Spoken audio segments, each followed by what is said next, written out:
Hi പ്രിയപ്പെട്ടവരെ, ഞാൻ ഇന്ന് വളരെയധികം സന്തോഷത്തിൽ നിങ്ങളോട് നന്ദി പറയാനായിട്ടാണ് ഈ ഒരു വീഡിയോ ചെയ്യുന്നത്.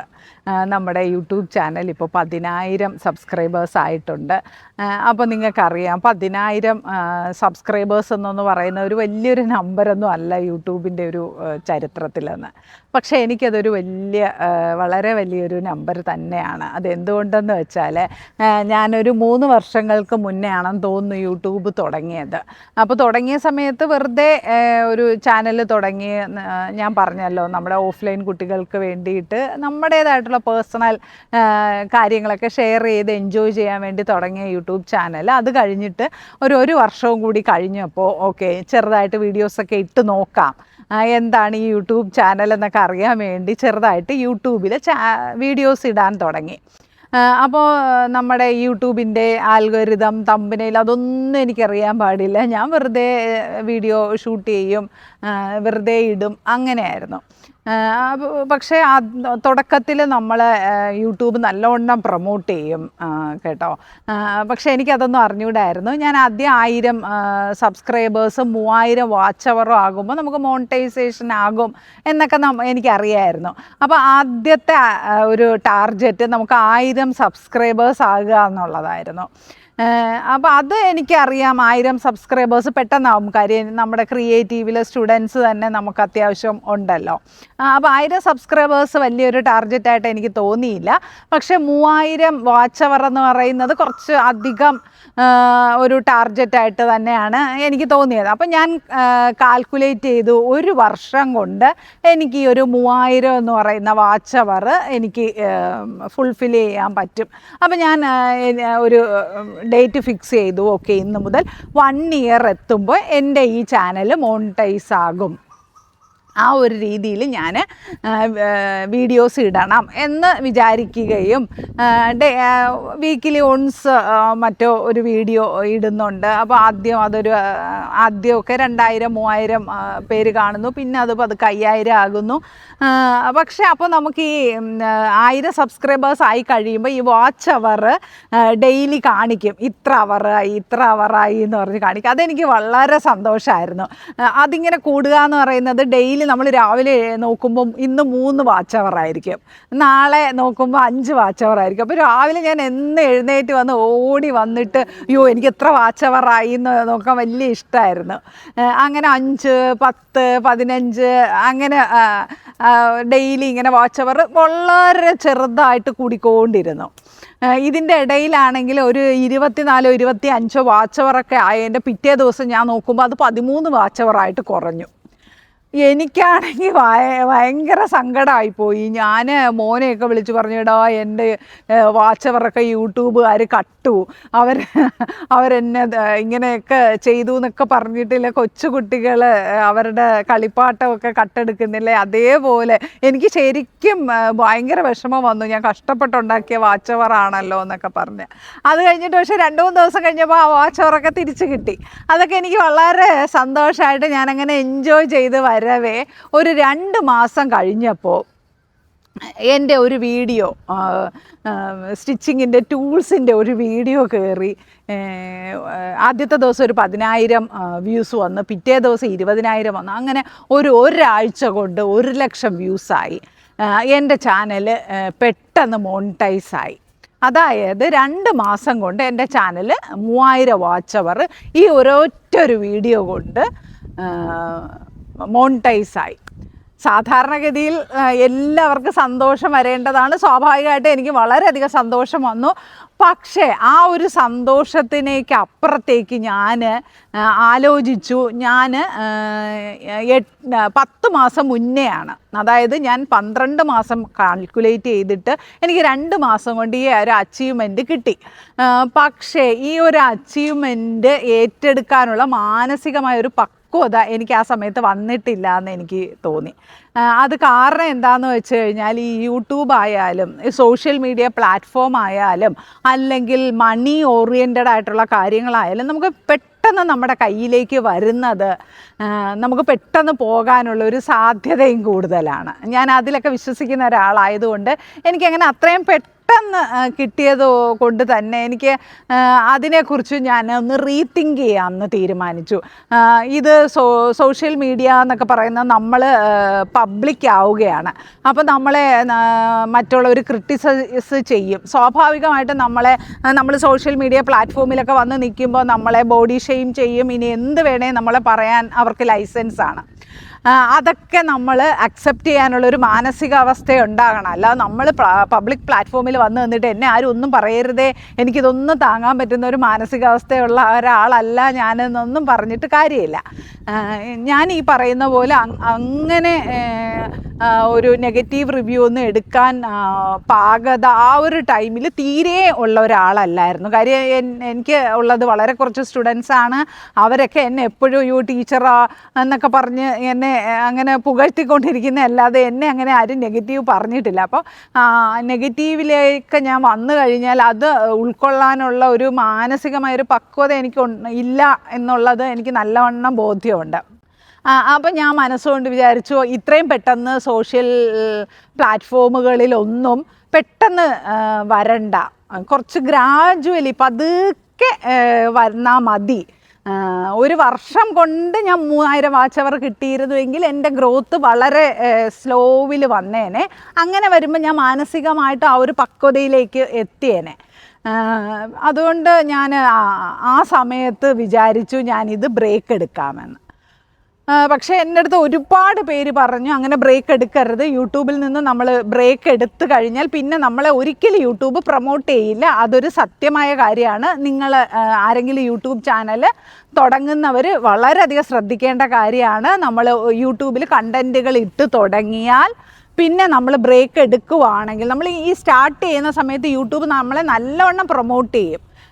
ഈ ആൽഗോരിതം എന്നൊക്കെ പറഞ്ഞ് എനിക്കിതിനെക്കുറിച്ചൊന്നും വലിയ ഐഡിയ ഇല്ല. പക്ഷേ എൻ്റെ എക്സ്പീരിയൻസ് കൊണ്ട് ഞാൻ പറയുകയാണ്, നമ്മൾ കണ്ടിന്യൂസ് ആയിട്ട് വീഡിയോ ഇട്ട് കഴിഞ്ഞാൽ യൂട്യൂബ് നമ്മളെ ഗ്രാജുവലി നമ്മളുടെ വീഡിയോ എല്ലാവർക്കും കൊടുക്കും. അപ്പം നമുക്ക് കൂടുതൽ വ്യൂസ് ഉണ്ടാകും. പക്ഷേ നമ്മൾ ബ്രേക്ക് എടുത്തു കഴിഞ്ഞാൽ പിന്നെ രണ്ടാമത് നമ്മൾ വീഡിയോസ് ഇട്ട് കഴിഞ്ഞാൽ യൂട്യൂബ് ആർക്കും അങ്ങനെ കൊടുക്കില്ല. കൊടുത്താലല്ലേ കാണാൻ പറ്റുള്ളൂ. അങ്ങനെ വരുമ്പോൾ നമ്മുടെ വീഡിയോസിന് സ്വാഭാവികമായിട്ടും വ്യൂ കുറയും. അപ്പോൾ അത് എൻ്റെ അടുത്ത് ഒത്തിരി പേര് പറഞ്ഞു അങ്ങനെ ചെയ്യരുത്, ഇനി സെക്കൻഡ് ടേണിൽ യൂട്യൂബിന് വ്യൂസ് കുറയും, ഇപ്പം നല്ല ഗ്രോത്തിൽ നിൽക്കുവാണ്, ഈ ഒരു ഗ്രോത്ത് കണ്ടിന്യൂ ചെയ്ത് കഴിഞ്ഞാൽ നമുക്ക് ഇനി അടുത്ത് വീഡിയോസൊക്കെ യൂട്യൂബ് നല്ലോണം പ്രൊമോട്ട് ചെയ്യും എന്ന് പറഞ്ഞു. പക്ഷെ ഞാൻ ഒത്തിരി ആലോചിച്ചിട്ട് ഞാൻ ഇല്ല, എന്തൊക്കെ പറഞ്ഞാലും എന്തെല്ലാം വാഗ്ദാനങ്ങൾ തന്നാലും എനിക്കൊരു കാൽക്കുലേഷനുണ്ട്. ആ കാൽക്കുലേഷനിൽ അപ്പുറത്തേക്ക് പ്രവർത്തിക്കാൻ എനിക്ക് അത്രയും ഒരു എക്സ്പീരിയൻസ് വേണം. അല്ലെങ്കിൽ അതിനെ സംബന്ധിച്ച് ഞാൻ പഠിക്കണം. ഞാൻ പഠിക്കാത്ത ഒരു മേഖലയിലേക്ക് ഇറങ്ങാൻ എനിക്ക് താല്പര്യമില്ല. ഞാൻ എൻ്റെ വലിയൊരു വൈസ് ഡിസിഷൻ ഞാൻ എടുത്തു എന്ന് തന്നെ ഞാൻ ഇപ്പോഴും പറയും. ഞാൻ ബ്രേക്ക് എടുത്തു. ഒരു വർഷം ഞാൻ വീഡിയോസ് ഒന്നും യൂട്യൂബിൽ ചെയ്തതേയില്ല. അത് കഴിഞ്ഞപ്പോൾ ഞാൻ കുറച്ചൊക്കെ ഫേസ്ബുക്കിലൊക്കെ വന്നു. ഫേസ്ബുക്കിലും ഇൻസ്റ്റയിലും ഒക്കെ കുറച്ച് വന്നപ്പോൾ ഞാൻ വിചാരിച്ചു എൻ്റെ സ്റ്റുഡൻസൊക്കെ ടീച്ചർ എന്തെങ്കിലുമൊക്കെ പറഞ്ഞ് യൂട്യൂബിൽ വരൂ എന്ന് പറഞ്ഞു. അപ്പോൾ എനിക്ക് മോണിറ്റൈസേഷനായി. പക്ഷേ ഞാൻ അങ്ങനെ ബാങ്ക് അക്കൗണ്ട് കൊടുക്കണം, അഡ്രസ്സ് വെരിഫിക്കേഷൻ കൊടുക്കണം, അതൊന്നും ഞാൻ കൊടുത്തില്ല. പൈസ ഇങ്ങനെ വന്നിട്ട് അത് ബ്ലോക്കായിപ്പോയി. ഞാൻ എടുക്കാനും പോയില്ല. ഞാൻ പറഞ്ഞില്ല യൂട്യൂബിൽ നിന്നുള്ള ഇൻകം എടുക്കാൻ പാകത്തിൽ എനിക്കുള്ള, ഞാൻ പറഞ്ഞല്ലോ മാനസികാവസ്ഥ ഇപ്പം ഇല്ല, ഫ്യൂച്ചറിൽ ചിലപ്പോൾ എടുക്കുമായിരിക്കും, ഇപ്പം എന്തായാലും എടുക്കുന്നില്ല എന്ന് പറഞ്ഞ് ഞാൻ എടുത്തില്ല. അത് കഴിഞ്ഞിട്ട് രണ്ടാമത് ഞാൻ റീസ്റ്റാർട്ട് ചെയ്തപ്പോൾ ഈ പറയുന്ന ഇതേ പ്രോബ്ലം എനിക്കുണ്ടായി. ആൽഗോരിതം വർക്ക് ചെയ്യുന്നില്ല. അപ്പോൾ എൻ്റെ ഇപ്പോൾ ഡിജിറ്റൽ മാർക്കറ്റിംഗ് ടീം നമുക്ക് ക്രിയേറ്റീവിന് വേണ്ടിയുണ്ട്. അപ്പോൾ അവർ പറയുന്നുണ്ട് ആൽഗോരിതം വർക്ക് ചെയ്യുന്നില്ല. പിന്നെ അപ്പോൾ ഞാൻ അവരോട് പ്രത്യേകിച്ച് 2-3 കാര്യങ്ങൾ എൻ്റെ യൂട്യൂബിനെ കുറിച്ച് ഞാൻ പറഞ്ഞിട്ടുണ്ട്. ഒന്നാമത്തെ കാര്യം, ഒരു നെഗറ്റീവ് തമ്പനെയിൽ ഇടാൻ പാടില്ല. അങ്ങനെയുള്ള ഒരു റീച്ചും എനിക്ക് വേണ്ട. ഞാൻ യൂട്യൂബ് എന്ന് പറയുന്നത് റീച്ച് കിട്ടാനോ എൻ്റെ ഒരു പാഷനോ എൻ്റെ ഒരു പ്രൊഫഷനോ എനിക്ക് പൈസ ഉണ്ടാക്കാനോ ഒന്നിനു വേണ്ടി ഞാൻ തുടങ്ങുന്നതല്ല.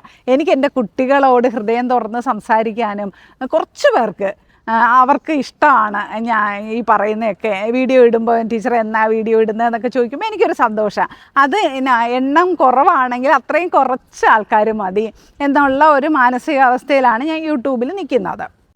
പിന്നെ ഇതിനൊരു വളർച്ച ഉണ്ടായാൽ അത് ചിലപ്പോൾ എൻ്റെ സ്റ്റുഡൻസിന് അവരുടെ ഒരു പ്രൊമോഷന് വേണ്ടി ഉപയോഗിക്കണം എന്നുള്ള രീതിയിൽ ഇതിനൊരു വളർച്ച ചിലപ്പോൾ ഞാൻ ആഗ്രഹിക്കുന്നുണ്ടാവും. അല്ലാതെ പേഴ്സണലായിട്ട് യൂട്യൂബ് ചാനൽ വളർത്താൻ എനിക്കങ്ങനെ വലിയ ശരിക്കും താല്പര്യമില്ല. എന്തുകൊണ്ടെന്ന് വെച്ച് കഴിഞ്ഞാൽ നമ്മൾ ഈ യൂട്യൂബിലിടുന്ന ഓരോ കണ്ടൻറ്റും അതവിടെ സ്റ്റാമ്പാണ്, നമുക്കിത് തിരിച്ചെടുക്കാൻ പറ്റില്ല.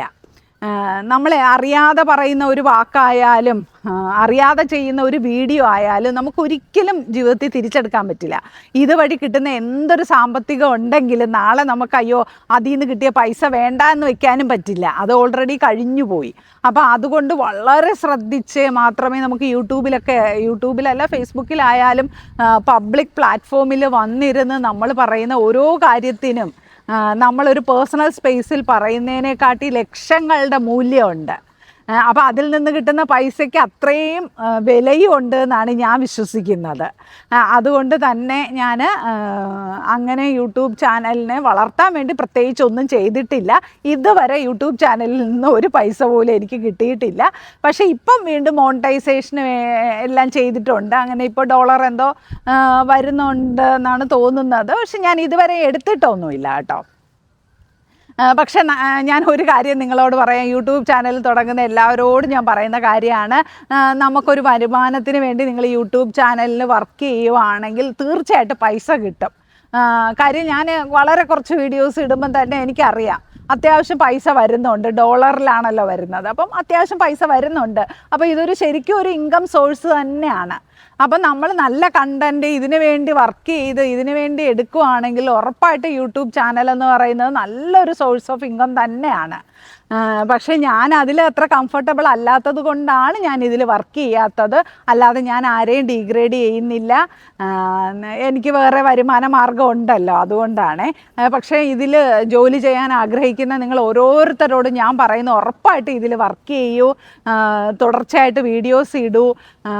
ഇതിൽ നിന്ന് നല്ലൊരു പാർട്ട് ടൈം ഇൻകം നിങ്ങൾക്ക് കിട്ടും. ചെറുതാണെങ്കിലും നമുക്ക് കിട്ടുന്ന ഇൻകം എന്ന് പറയുന്നത് ആരും വെറുതെ തരില്ലല്ലോ. പക്ഷേ നമ്മൾ ഈ കണ്ടൻറ് ഇടുന്ന സമയത്ത് നമ്മൾ ചിന്തിക്കാനുള്ള ഒരു കാര്യം ഇതാണ്, ഇതൊരു പബ്ലിക് പ്ലേസാണ്, ഇവിടെ നമ്മൾ പറയുന്നത് എല്ലാം നമുക്ക് തിരിച്ചടിക്കുന്ന ഒരു കാലഘട്ടം വരും.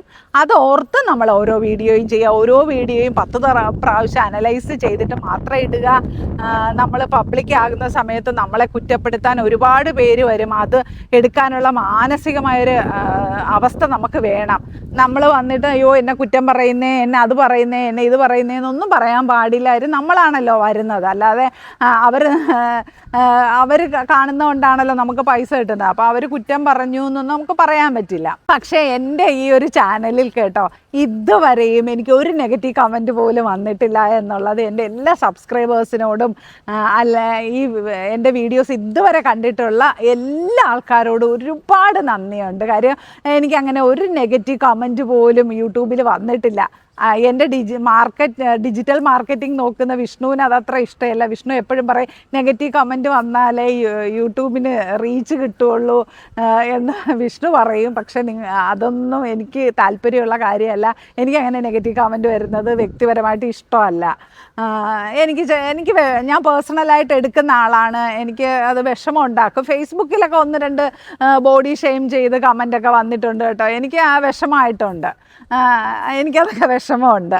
അല്ലാതെ നമ്മൾ ഈ പറയുന്ന പോലെ അയ്യോ എനിക്ക് ഒരു പ്രശ്നവും ഇല്ല, എന്നെ എന്ത് വേണേ പറഞ്ഞോന്നല്ല. നമ്മളത് ഒരു ദിവസമൊക്കെ മാനസികമായിട്ട് എടുക്കും. പക്ഷേ ഇപ്പം നിലവിൽ ഞാൻ ഓക്കെ ആണ്. ഗ്രാജുവലി ഞാൻ ഒരു പബ്ലിക്കിലേക്ക് ഇങ്ങനെ വരുന്നത് കൊണ്ട് തന്നെ കുറേശ്ശെയൊക്കെ നെഗറ്റീവ് കമൻറ്റൊക്കെ വന്നാലും അക്സെപ്റ്റ് ചെയ്യാം എന്ന് ഉള്ള ഒരു മാനസികാവസ്ഥ എത്തിയിട്ടുണ്ട്. പക്ഷേ ദൈവം സഹായിച്ച് എനിക്ക് അത്രത്തോളം വെല്ലുവിളികളൊന്നും ഇല്ല. അങ്ങനെ ഒത്തിരി നെഗറ്റീവ് കമൻ്റ് ഒന്നും എനിക്ക് വരാറില്ല. 1-2 ബോഡി ഷെയ്മിങ് ഒക്കെ ഫേസ്ബുക്കിൽ വന്നിട്ടുണ്ട്, അത്രയേ ഉള്ളൂ. അതും അത്രയും വലിയ ഒരു വിഷയമായിട്ടൊന്നും തോന്നിയിട്ടില്ല. പക്ഷേ അത് വന്നാൽ എത്രത്തോളം അത് എങ്ങനെയാകും ഞാൻ എടുക്കുക എന്നുള്ളത് നമുക്ക് പറയാൻ പറ്റില്ല. നമ്മുടെ എല്ലാ ദിവസത്തെയും മാനസികാവസ്ഥ ഒന്നുപോലെ അല്ലല്ലോ. അപ്പോൾ അതുകൊണ്ട് യൂട്യൂബ് തുടങ്ങുന്ന എല്ലാവർക്കും നല്ല വരുമാന മാർഗ്ഗമാണ്. പക്ഷേ ശ്രദ്ധിച്ച് നമ്മൾ എടുക്കേണ്ട പ്രിക്കോഷൻസ് ഒക്കെ എടുത്ത് ചെയ്യാമെങ്കിൽ ഇത് നല്ലൊരു പ്ലാറ്റ്ഫോം തന്നെയാണ്, നല്ല ഇൻകം കിട്ടുന്നൊരു ഇത് തന്നെയാണ് എന്നാണ് എനിക്ക് തോന്നുന്നത്. എൻ്റെ ഒരു അനുഭവം വെച്ചിട്ടാണ്. ഞാനിത് സീരിയസ് ആയിട്ട് എടുക്കാത്ത ഒരാളാണ്, എന്നിട്ട് പോലും എനിക്ക് അത്യാവശ്യം ഇൻകം വരുന്നുണ്ടെങ്കിൽ ഇത് സീരിയസ് ആയിട്ട് എടുക്കുന്ന ഒരാൾക്ക് ഉറപ്പായിട്ടും ഇതൊരു വരുമാന മാർഗം തന്നെ ആയിരിക്കും. അപ്പോൾ എല്ലാവർക്കും ഒരുപാട് നന്ദി, എല്ലാ സബ്സ്ക്രൈബേഴ്സിനും ഒരുപാട് നന്ദി.